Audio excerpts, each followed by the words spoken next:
Thank you everyone for joining. Welcome to our Driving Observability with Datadog, RapDev, and Coop Norway. Today's session is going to last roughly 45 minutes, and that will include a Q&A at the end of the session. So please make sure to input your questions into the chat, and we'll make sure to get to those. So I'd like to welcome Paul, Head of IT Operations at Coop Norway, and Adrian, Tech Lead of Coop Norway, as well as Catherine and Matt with Datadog, who are going to drive today's content. So without further ado, I'm going to hand this over to Matt to talk about our polls. Yeah, so first off, this webinar is for you, not for us. So please give us feedback in the chat, ask questions whenever you feel like it. We kind of started off with a few broad questions to get you thinking about what are the biggest challenges you're facing in observability. The answer is all of them, is the result has come back. Every single one has been ticked. So we've got cost, scale, tool sprawl, lack of expertise, lack of bandwidth, and other. We will address all of those. If you have something in particular in mind on the other category, just put it in the chat and we can address that as well. It looks like partners are still new for you guys in the Datadog world, so we can touch on that a little bit. That's the result of the poll so far. But again, we wanted to start this off with something that's a little bit interactive and just try and make this as much as possible valuable to you, not to us. Catherine, do you want to kind of set the context around Datadog and the challenges that it's addressing in the market? Sure, thanks for the intro, Brooke and Matt, appreciate it. So this slide is actually, it's about 10 years old, but the story still resonates and stands the test of time. So in essence, companies that lean into tech innovation are met with an explosion of complexity. So the left graph, companies like yourselves are seeing diversity in tech environments, and through that comes multiple vendor landscapes to manage, whether that's through intentional, strategic, technical decisions being made or shadow IT that's happening. And it's not just multiple vendors, it's new and different models, whether it be SaaS, open source, traditional environments, kind of all there in the mold. And on the right-hand side, there are now multiple people and teams driving decisions, and decision makers now sit across DevSecOps teams and the business as well. So these increasingly complex environments are driving organizations to ensure that their tools are best suited to manage that complexity.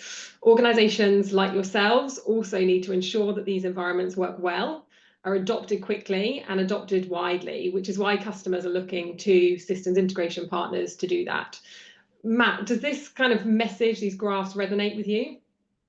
Yeah, it really does. It speaks to something that we hear a lot about. And let me start by kind of addressing three of the topics you guys care about: cost, scalability, and tool sprawl.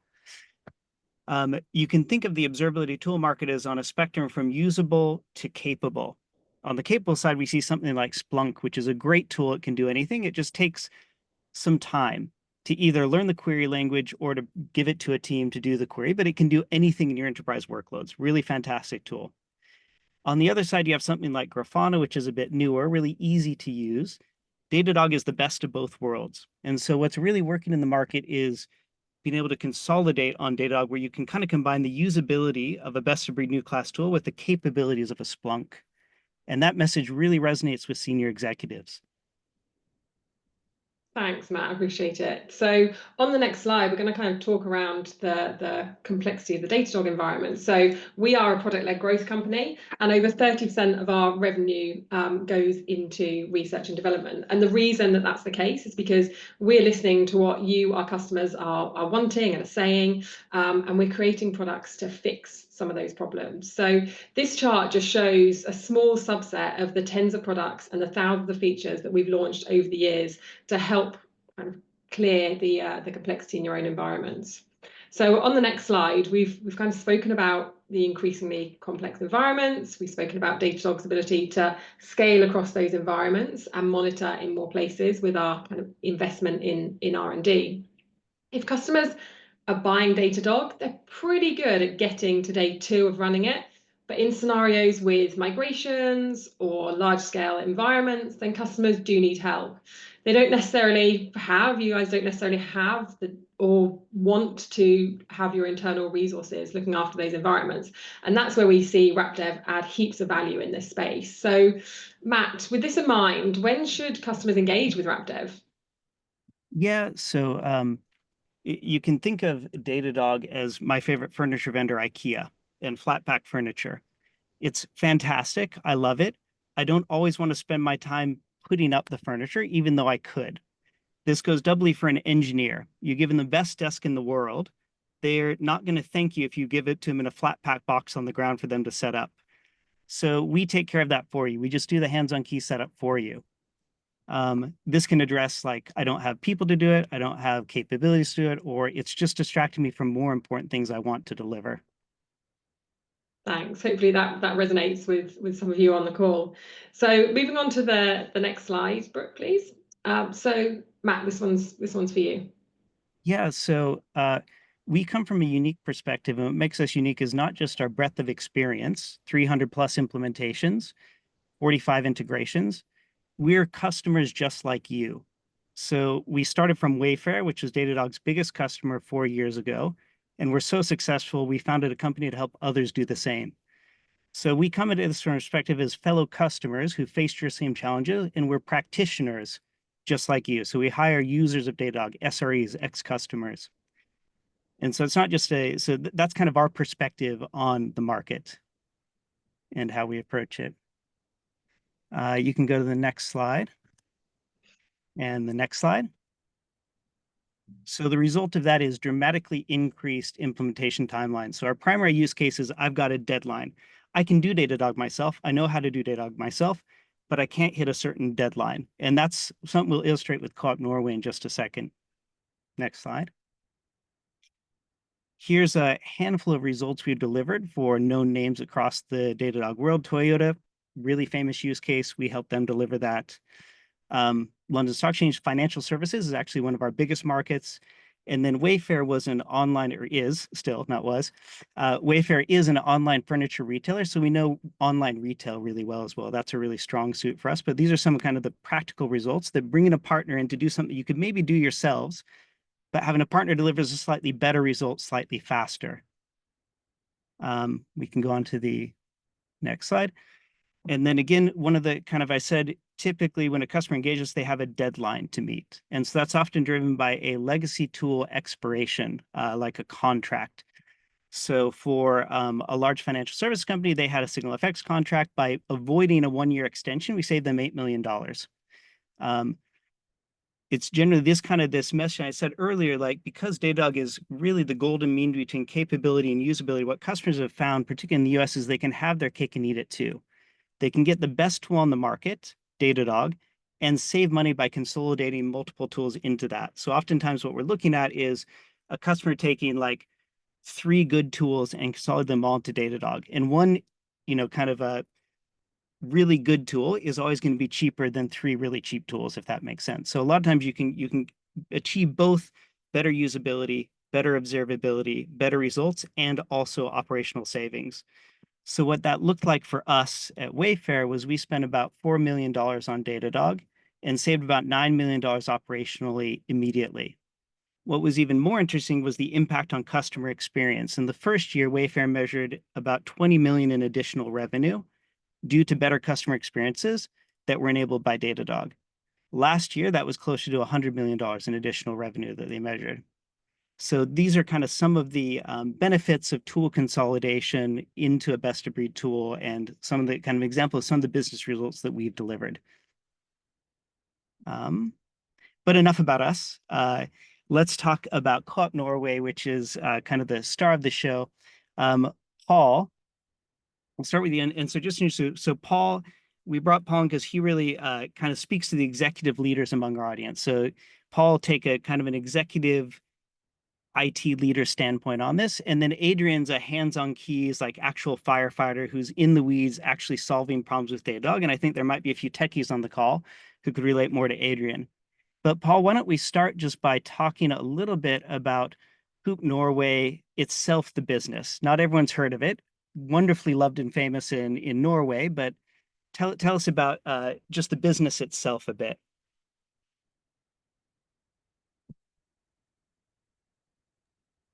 You need to unmute yourself, Paul.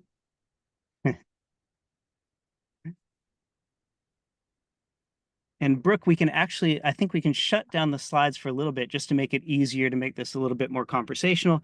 And again, I'll be kind of interviewing Paul and Adrian, but please jump in with any questions you have for Paul or Adrian or anyone else in the chat. Again, this webinar is for you, not for us. Paul, Coop Norway. Coop Norway. We're the second largest retail chain in Norway.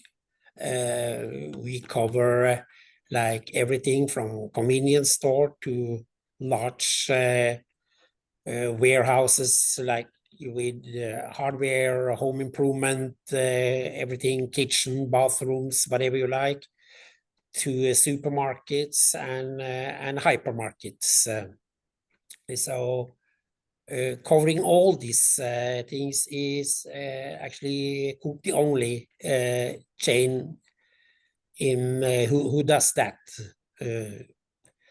We are also a consumer-owned company. It's owned by 1.5 million people. We 28,000 employees approximately. Yeah, that should cover. We have different segments. Low price, like I said. Then we have a Coop Mega, which is more like supermarket with a much big choice than maybe these low prices. And we have Oops, which is our hypermarket stores, who covers like clothing, sports, electronics, and so on and so on. Yeah. I was really impressed with the breadth of retail concepts that you have to support as an IT department. If you're in the UK, it's like having everything from 7-Eleven to Tesco to B&Q to Home Depot to Costco, like all wrapped into one under one brand that pays you back for shopping at it. So a key thing that Paul mentioned is everyone is a member of Coop Norway. And so you get a portion of the profits back every year, which we'll come back to because that creates some unique challenges for the IT department that they're solving with Datadog. Tell us a little bit about, so you've got a very complex set of retail concepts that you support. Tell us about the IT estate. That must be very simple and easy to manage. You can say so.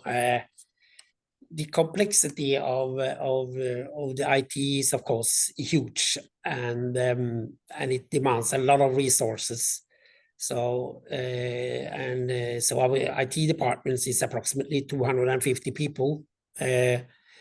We have use SAP, which about 80% of all our transactions goes through SAP one way or another.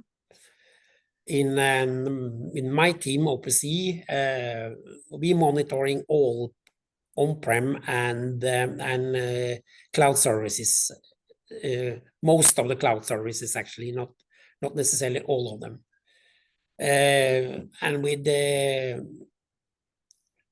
help of Datadog, we have now been able to obtain such a detailed insight that surpasses actually everything we had before, which was sort of very limited and not at all anything on the cloud side. We also now monitor around 6,000 cash registers that we have in our 1,200 plus stores. We also monitoring the point of sales and as era and nets, which has car reader solutions. Several endpoints at our partnering bank. That means we can also monitoring transactions going through Amex, MasterCard, Visa, so on. And this makes us actually able to a lot quicker now locate the disruptions in services, even at our partners or vendors.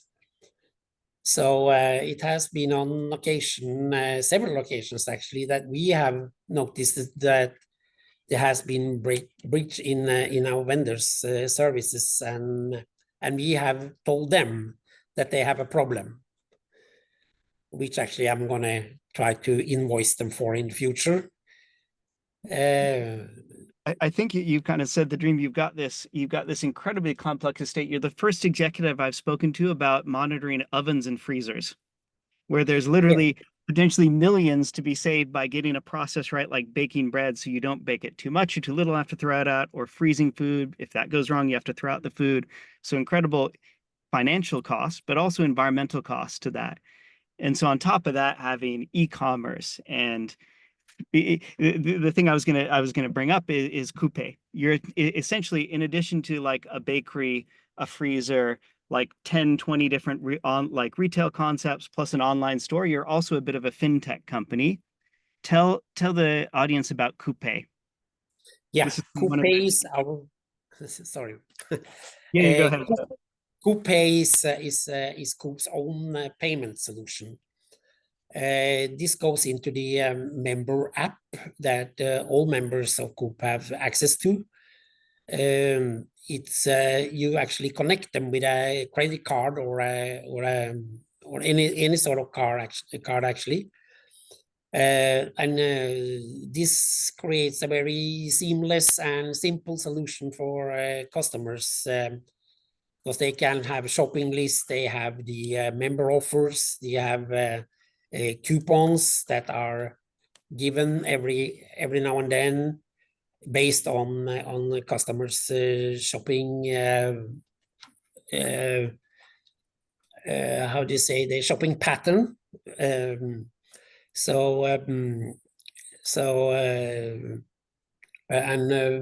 further than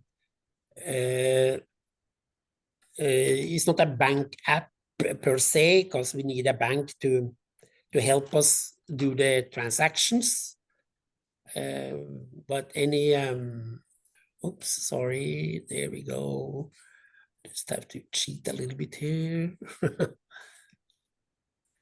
Yeah, and further, I was going to explain a little bit more. We have now 1 million users of Coop Pay, and that's not bad for being a country with 5.5 million people together. Some months ago, one of our competitors, Norgesgruppen, they launched something called Trumf Pay, and we're claiming that this was taking us into the future. This was 5 years later than we introduced Coop Pay 5 years ago.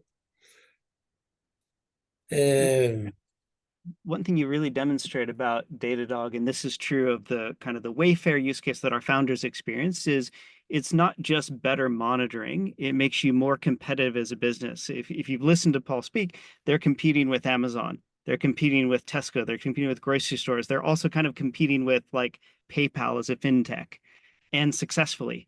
And it's all based around a better user experience across all of those channels that observability can help you bring in. So one of the biggest mistakes we see made in observability products is simply the IT team not taking credit for the business impact they're having. Like the impact that this can have on your senior leadership's objectives is really, really impressive. And so I thought we'd dig into that a little bit, kind of, Paul, from your executive perspective, and then we can come to Adrian and get more of a like kind of a hands-on keys firefighter's perspective. What were kind of the biggest challenges that you were able to solve with Datadog? What were some of the, walk us through kind of what you saw as driving your success from Datadog? First of all, of course, without any doubt, a lot better visibility of all our systems actually, and also be able to drill it down to more detailed information. That helped us a lot. But from an executive point of view, then I would bring up cloud cost management, which also goes for on-prem. Now we're monitoring all our costs in real time. So we know what kind of money we use for Azure and GCP. We don't use Amazon yet, but it will come, and that has been a huge advantage for also not only management, but also for the techs, that they can also tune the systems a lot better now than we were able to do before. And then I would also say collaboration and reporting. Datadog makes it easy to share insights reports with team members, stakeholders, improving communication and collaboration around the organization. And we also monitoring DNT's KPIs in real time. That has been a very welcome addition to the management group. Paul, just And for the audience, what does DNT stand for? That's digitalization and technology. Sorry, that's what most companies call the IT department. But one thing that strikes me in Coop Norway, it's definitely where kind of the business meets tech and actually produces value for your members. Yeah, that's true. Since we haven't outsourced anything of our IT services, per se, network to some degree, but still we do a lot of operations in the network as well. And last and not least, then lack of downtime, that always looks good on the manager's report. Adrian, that's kind of a executive perspective on your Datadog deployment. Adrian, what's it like being the person who's actually out there dealing with technical issues, working with different teams, resolving incidents when they occur? How's Datadog impacted you on a technical level?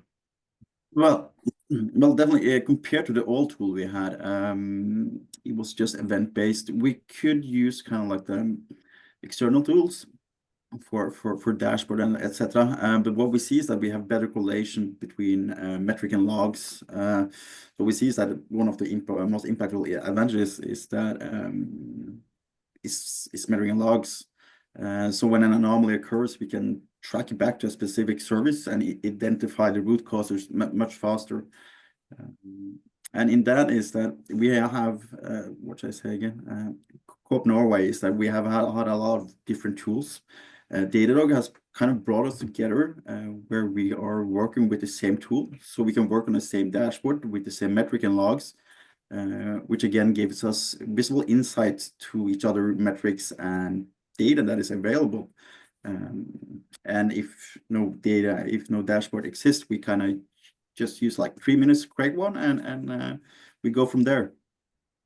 How long did it used to take you to create a dashboard? Oh, that could take all from 30 minutes to 2 hours, depending on how the advanced dashboard was.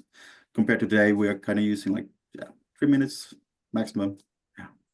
Yeah, it hits on something. What's really nice that we see in successful deployments of Datadog is a huge democratization of data because people can self-serve for the first time. There's a lot of legacy tools that again can do anything as long as you have time to hand it off to a specialist to do it for you, or you have some time, say a week or two to a couple of months, to learn a specific query language that you can build the dashboard yourself. With Datadog, this is, I mean, how much training have you had in Datadog, Adrian, to learn how to do this? I've been using it for a year, but then again, after a short amount of time, I was already using it more or less like a pro. It's a really easy language. What you use is just usually like a metric string and tags most of the time. You can query the logs as well with advanced queries, but then again, you don't need that. You don't need to use advanced queries. You can do it as well, but you don't need to do that to get out the information you want. You start easy and you learn pretty fast. Fantastic. So when an incident actually occurs, how has your troubleshooting process changed since adopting Datadog?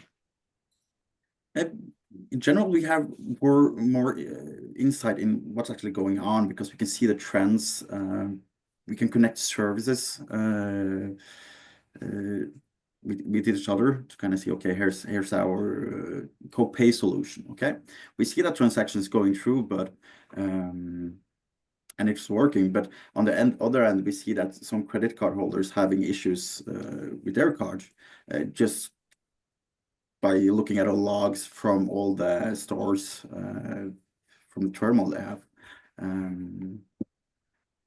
So for us, it's just we have the bigger picture.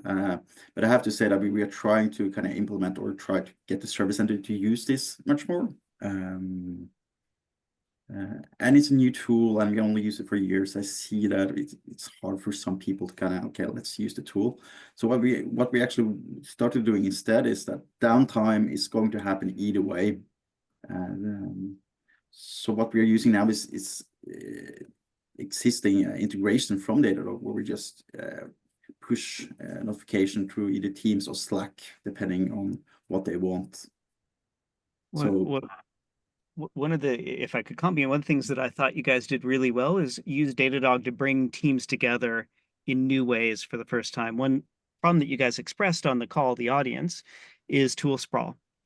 And what happens with tool sprawl is you have kind of fragmented tooling, which leads to fragmented realities across an organization. It's hard to get dev and ops and security on the same page. This is that slide that Catherine showed where you saw the kind of the line of new stakeholders being introduced, the 10-year-old slide, but still a good one that changes the beginning. Bring it back to that. This is what it looks like on the ground in an organization.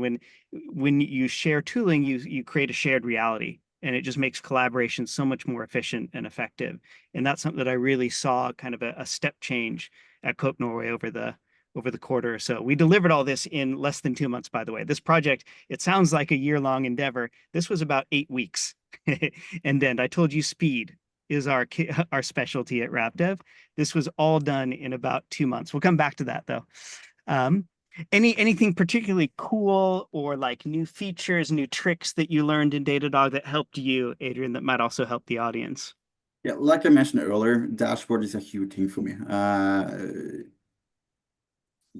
It takes such a short amount of time. It's almost incredible, so long as you know the metrics. For those dashboards as well, we don't need to create a dashboard for every store. We can create a one dashboard that has like a tagging strategy where you can use a tag for a specific store, and you can kind of get the information you want from each store, like how's the cash registers doing, how are the network doing, are Coop Pay working in a store. So it's not necessarily something we use, or at least us, but our stakeholders are definitely using it because they can get invisible insights to each of the store, for example. I love the story Paul shared about how you kind of started a point where you didn't have clear visibility of your own estate, and you ended in a state where you had better visibility of your vendors and partners' estates than they had. Like, yeah, definitely. You're that actually was providing observability as a service to your partners yeah. by saying, "Hey, actually, I can see evidence your service is down or slow or degraded," and like, yeah, that was actually a very unexpected thing. I didn't expect us to get there. It was just okay. We can actually do this. Let's implement it and see how it goes. And it's weird. We notice our vendors now today if something happens. Yeah. The audience mentioned cost as one of kind of the top concerns, cost savings. You talked a little bit about that, Paul, about using Datadog to tune down your cloud expenses and consume cloud more efficiently, which is a fantastic savings for the senior executive team. Adrian, have you found any other technical debt or other things that you're able to kind of decommission, turn off, reduce costs now that you've got some visibility into your Yeah, okay. I can at least mention 2 things. So we have used Datadog for a year now. I'm pretty sure we're gonna see some other depth in the future. But when we went over to Datadog, we turned off around 9 servers, including our Grafana server, of course. But usually when we monitor things, we monitor how is the research on the service doing. Are they up to 195% on memory and CPU? That's usually what we just check. But with Datadog now, we see trend lines. Okay, this server is actually always running on like 5-10% on memory or on CPU. Can we downgrade it? So we see a lot of that. Well, yeah, for now. I remember you decommissioning quite a few older servers and getting a nice little cost savings there, in addition to the cost savings from tool consolidation and the operational cost savings of reducing downtime. One challenge we had in preparing for this webinar is, quite frankly, Coop Noway has had less incidents And so it's harder to talk about how much faster they are to resolve because they just haven't been occurring as often as before they had a kind of a comprehensive monitoring strategy. I want to open, oh, I was about to open up to the, let's see. Any questions from the audience about this? I've got one more question on kind of observable data, but do you guys have any questions about how Paul and Adrian implemented this or challenges they faced? Anything you'd like to dig deeper into from the audience? The chat is open. One question from the audience: what were the biggest challenges with getting up and running? Were there any roadblocks? Was it difficult to deliver this project? Which is a nice segue into RapDev and using partners, but let's start there. But I might say something about that. Of course, this was a new tool for us. We needed a new tool, so we've been sniffing around in the market for a while. We looked at Canary, we looked at AIM, we looked at Splunk and several others. So, by sort of a coincidence, I was invited to a meeting with our engineering team and Datadog and my favorite Dane, Walter Muller. He introduced us to Datadog, and I could immediately see that this was exactly what we needed. So after having a short conversation with Walter, he came up with a good solution. They had this wonderful partner, RapDev, that could help us to implement it, and we did a couple of business cases with you, Matt, and Rich. And we were actually good to go. Then 3 young gentlemen from Boston came up to us. We had set up an Ansible server in advance. They did during 3 days all their magic, and it went extremely quick. And it was so impressive to look at this guy, how extremely professional they were.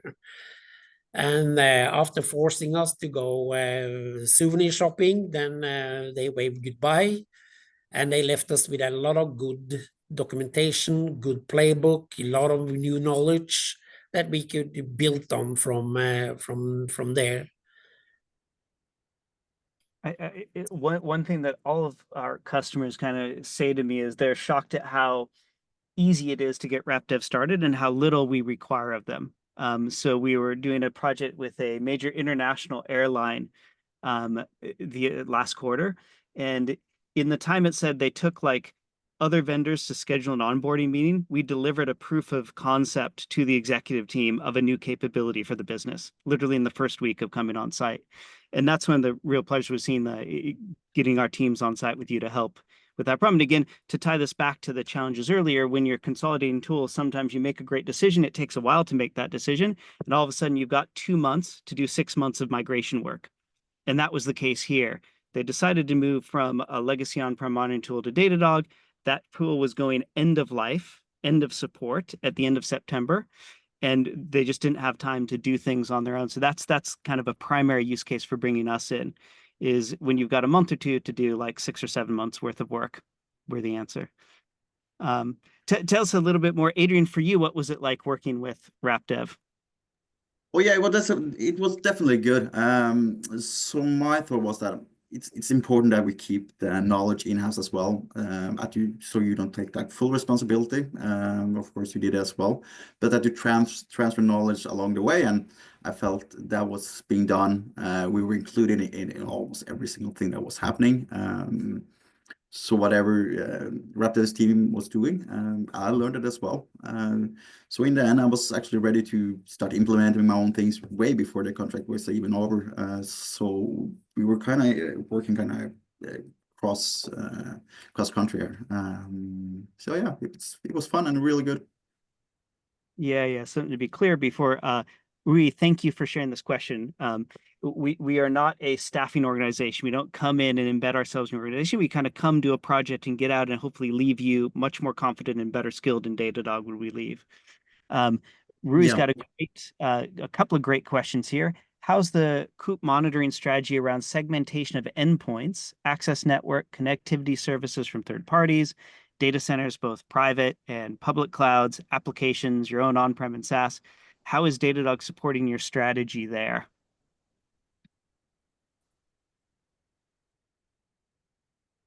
Adrian or Paul, jump in on that. Yeah. Oh, there. Okay. I can't see the question though. Let's see. It's in there's a Q&A panel. Let me just put it in There we go. Okay. Yeah. There we go. Yeah. Sorry. And then let me put the other question here. Rui, thank you for please keep the questions coming, everybody. And then let me share Rui's next question.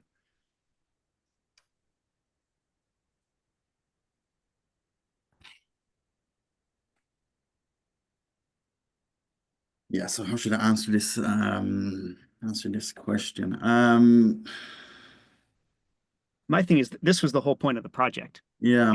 The idea of getting all of this into one place. They had a great cloud monitoring Datadog. They had a adequate on-prem monitoring tool, NIMsoft. How do we get that all into one place and into a single like observability strategy, monitoring strategy, so we can have a single unified operational strategy? And that is actually what happened as well. So as soon as we started using Datadog, and they have the engineering team as well, we see that the integration team and some of the market platform are also starting to use the platform. From then accessing network, we don't have a network module yet, so we have made our own solution where we kind of ping in all the information we want to see in metrics and in tags, and from that we are creating dynamic monitors that our network team can look at. Then Datadog is such a huge tool. I've just been touching small bits of it, and I'm still getting to know it. But from my point of view, you can almost do every single thing. And if there's something missing, you can always send a feature request to Datadog to see, is this possible? Oh, we already have that in some way. They have beta features that you can apply for and so on before anyone else tries it. And you respond to a huge takeaway we want you guys to have is traditionally you think of Datadog as a best-in-class cloud monitoring tool, not a best-in-class on-prem tool. That's now false. It's absolutely a best-in-class tool for private data centers, for cloud, for apps, for network, for everything. Next question is, which are the key data sources leveraged to collect the data from? Devices, other domain-specific management, monitoring tools? You can do as you please. You can send data through the API if you have an application and you want to send it through an API. You can have an agent or agent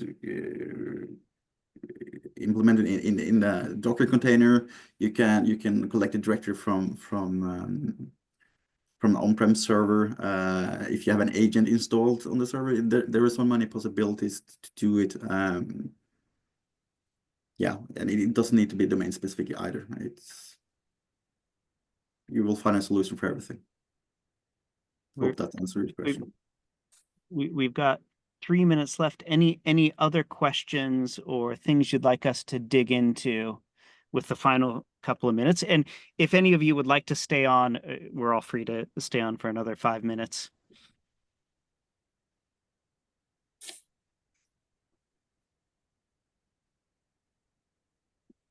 So is crowdsourcing external data points explored by Coop to enrich the business context observability?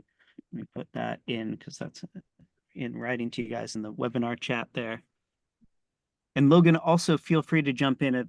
Logan's a RapDev principal engineer. He's sat across most of those 300 successful projects. Logan, feel free to jump in as well if you've seen, kind of stuff across the market or with best practices, that kind of thing. Trying to kind of piece together what Rui is actually asking. I can't tell if it's related to you guys being able to identify issues with the external services and how you guys are using that information. And Rui, you can kind of correct me if I'm wrong on that. It's like, how else are you guys providing value to your business by monitoring those external services that you guys don't necessarily host, I think is the question. Yeah, maybe, yeah. When it comes to we don't actually, at least for our team, we are not using external data points to confirm our monitors. We have it in-house because the data output from the terminals give us enough information if something is wrong enough. We could of course use external data points as well. It looks like Rui followed up Yeah. saying like data points from Azure GCP to enrich possible external impact on your digital services. So like how like you guys are using data from the various cloud sources to provide value back to the business. In general, we of course we monitor Azure services, app services, you name it. Regarding, I know that we have a lot of integration running on Azure as well. So what they do is, the integration team is that they send a lot of input logs from the service, and yeah. Yeah, I think probably one of the larger key things here, which is really important, at least on the within Datadog, is that you can marry those two sets of data points, right? The data coming from your cloud services as well as those with running in your on-prem network. And now there's so much cross connectivity between cloud and on-prem within applications and infrastructure. There's bound to be communication kind of going back and forth. And so that's kind of like the big thing about Datadog, is that you can now marry those two things and have that all in a single tool, and be able to provide context back to your business that spans further than the data center in the basement. Yeah, definitely. It brings up another kind of challenge we see a lot, which is once you get all of your data into Datadog, it can create a lot of noise. And then it can be hard to find the signal in there. And I want to congratulate everyone on this call. We've made it 45 minutes in 2024 in an IT webinar without saying the word AI. But this is somewhere where Datadog's inbuilt AI really helps. So what you can do with the Datadog's ability to correlate those events from multiple sources, you can take in source, events from, any number of sources you want, say 10, 20 sources. We've seen customers compress 20,000 events into 320 incidents. So that's like a 98% compression rate from noise to signal. If you're struggling with that challenge, we can certainly give you some pointers on how to deal with that, like, reduce alert noise, alert fatigue, that kind of thing. Did the new operation model lead to redefining operation metrics or SLAs? Which one did you focus on? Did you guys, once you had a better tool, I think it's kind of like, did you move the goalposts? Did you change your objectives around SLAs? Yeah, kind of. So the SLAs are most likely the same, but what we now can do is we can look at SLAs in real time and get an insight in what actually went wrong. I never have a meeting today where I present my numbers. I just have a dashboard where like, okay, here we go. You can look at it. We don't need to spend so much time with each other. If you don't want to have a big explanation on what's actually going on. Any other final questions? The attendance has not dropped off. We're happy to keep talking as long as you guys want to listen. Again, this webinar is for you, not for us. But if there are no final questions, we can wrap up. I'll give you guys a second or two to respond in case someone's typing. Fantastic. Thank you, everyone, for attending. Thank you, Paul and Adrian, for sharing your success with us. Feel free to reach out to any of us on LinkedIn. We'd be happy to chat further. Thanks for your time. Have a great day.